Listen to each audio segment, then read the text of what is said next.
Finding the average value of a function is very, very easy if you just keep in mind some really basic principles from geometry.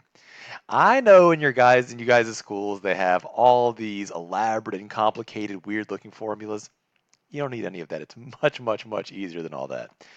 We're going to consider the average value of the graph y equals x squared from in the region from x equals 0 to x equals 3.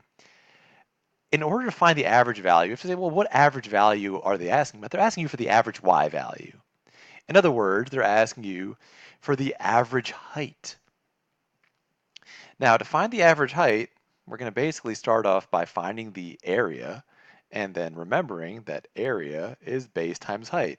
Or you can also say that the area is the base times the average height. It's the same basic idea. First step, you find the area. How do you find the area? It's super easy. You just find an integral. Integral from 0 to 3 of y equals x squared. If you don't remember how to do that, just let your teacher know and we'll reteach you how to do it. It's not a big deal. Once you found the area to find the average height, you just divide it by the base. That's it. It's the area divided by the base. It'll give you the average height or the average y value or the average value as it's called.